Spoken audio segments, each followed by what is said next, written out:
अस्सलामुअलैकुम। मोहम्मद अज़हर सिद्दीक अपने programme mess views के साथ हाजिर खिदमत है। एक बहुत अहम इशू है, बेसिकली दो तीन इशूज़ हैं जो एक दूसरे के साथ मुंसलिक हैं।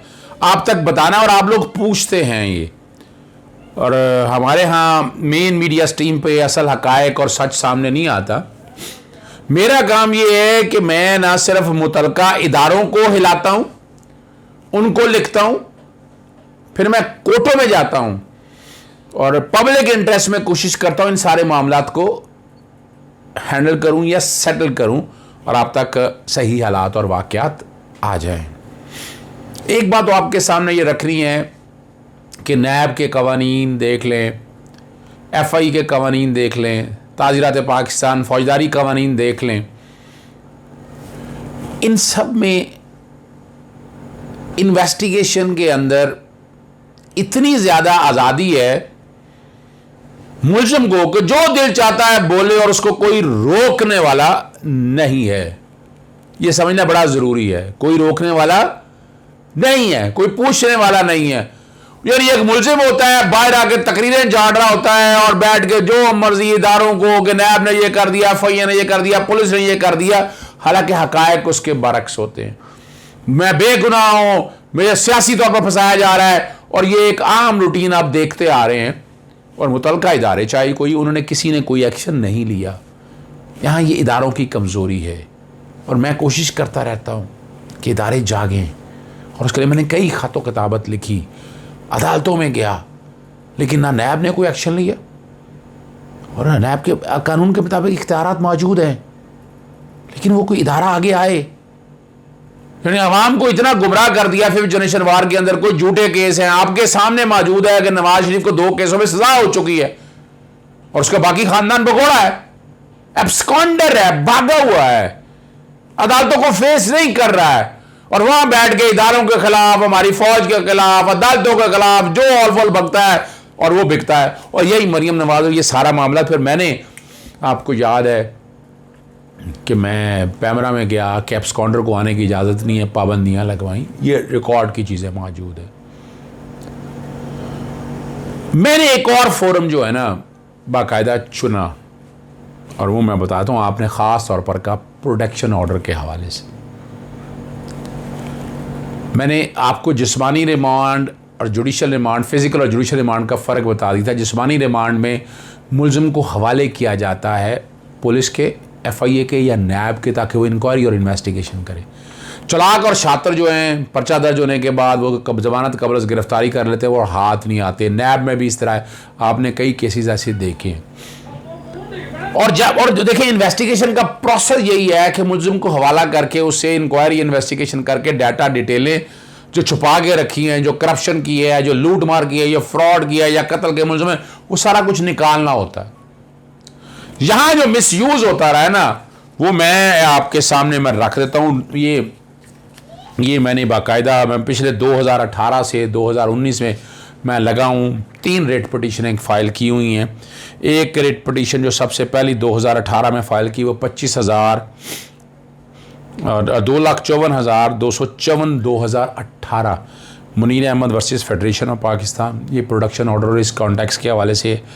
फिर मैंने फ़ाइल की 2,59,167 Abdullah Malik versus federation of Pakistan. फिर 2019 में 37,648 बटा 2019 अब्दुल्ला मलिक फेडरेशन ऑफ पाकिस्तान, जिसमें ये रूल्स वगैरह ये सारे मैंने चैलेंज किए। पहले प्रोडक्शन ऑर्डर्स के हवाले से ये सारे मामलात उठाए और मुल्ज़िमों को रोकने के हवाले से भी बात की। पैमरा को भी मैंने बगैर दरख्वास्तें भिजवाई कि मुल्ज़िमों का काम कोई नहीं है इस तरह के बात करना। पेंडिंग प्रोसीडिंग में तो बात नहीं कर सकता, लेकिन इस तरह भी जब कस्टडी में हो तो बात नहीं हो सकता। आपके चैनल्स को रोकना है।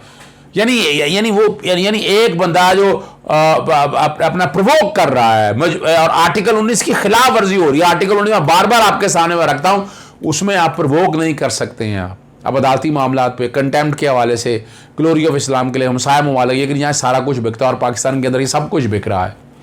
तो ये रिटर्न जो दायर की, उसके अंदर सबसे पहला जो मैंने जिक्र किया, मुख्तलिफ खत हैं, बड़ी अरसे से लगा हूँ मैं बार बार दरवाज़ा खटखटा रहा हूँ, लेकिन कोई नहीं जागा। ना स्पीकर नेशनल असम्बली जागा, ना स्पीकर सूबाई असम्बली जागे, ना सदर पाकिस्तान, ना वज़ीर आज़म, हर एक को मैंने भिजवाया। लेकिन सदर पाकिस्तान वज़ीर-ए-आज़म का रोल कोई नहीं है। स्पीकर ये रूल्स उन्होंने बनाए हैं। 79 ये रूल्स है जो सूबाई असम्बली पंजाब के हवाले से है, जो प्रोडक्शन ऑर्डर जारी करने का इख्तियार है, मैंने वो कहा गलत है। 108 रूल्स है, 108 है जो नेशनल असम्बली के रूल्स हैं, उसके हवाले से मैंने बात की कि वो गलत है।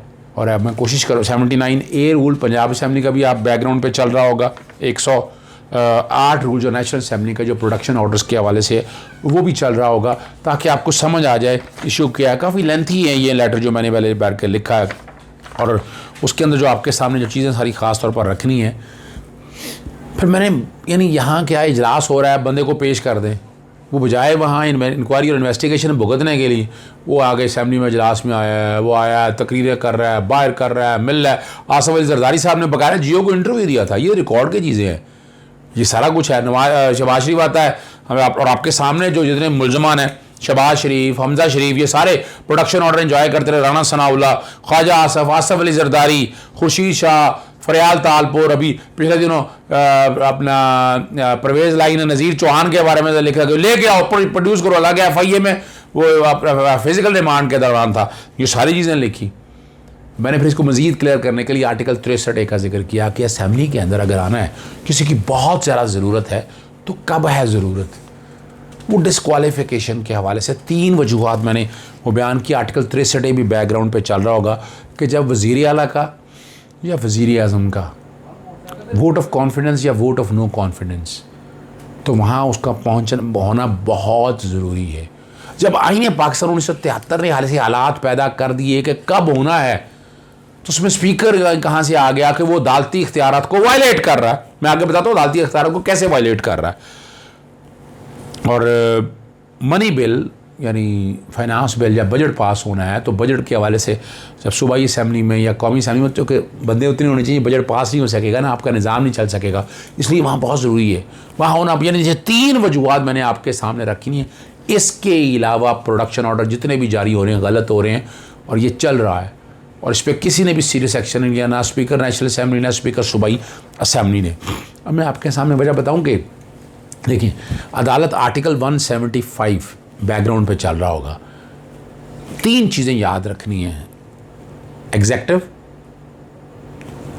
मुकन्ना और अदलिया, पार्लियामेंट। और पार्लियामेंट का कानून में कानून साजी बनाना, अदालतों का काम है इंसाफ फराहम करना, उस कानून पे अमलदारी करना। तो अदालत का जो इख्तियार दे दिया है, यानी पार्लियामेंट को सजा देने का इख्तियार नहीं दिया, ये इख्तियार दिया अदालतों को। अदालतों में मुख्तलिफ कवानीन बने, पाकिस्तान पीनल कोड बना, FIA एक्ट बना, अपना एंटी नारकोटिक्स एक्ट बना, नैब के कवानीन बने, उसके मुताबिक इख्तियार है। तो आर्टिकल 175 ने वो प्रोटेक्ट किया कि जो अदालतों के इख्तियार है कोई इस्तेमाल नहीं कर सकता। अब एक अदालत, चाहे वो मैजिस्ट्रेट लेवल की क्यों ना हो, जब वो एक की फिजिकल कस्टडी देती है, तो स्पीकर कहां से आ गया कि रूल्स के तहत वो इख्तियार छीन के और वो उठा कर ले जाए। ये बड़ा अहम इशू है, आईनी और कानूनी। हाईकोर्ट में आज भी रिटें पेंडिंग पड़ी हुई हैं, और मैं बार बार ये शोर डालता रहता हूं कि ये इख्तियार नहीं है, और ये इख्तियार जो है ना, ये गैर कानूनी और गैर आईनी है। और इसको इसलिए मैंने कहा इस ख़त के अंदर स्पीकर नेशनल असम्बली को भी, स्पीकर सूबाई असम्बली को वापस ले सारा, यानी ये वापस ले। ये रूल जो है ना, ये प्रोडक्शन ऑर्डर के हवाले से अगर करना है तो इसको क्लियर करे कि सिर्फ इन आर्टिकल 63 को सामने रखते हैं। ये 3 हालात है जिसमें आपने बुलाना है, जिसमें ज़रूरत है आपको। बाकी ज़रूरत क्या है, वो एक आदमी चोर उचक्का है, उसकी पार्लियामेंट में रिप्रेजेंटेटिव है, क्या मसला है भाई।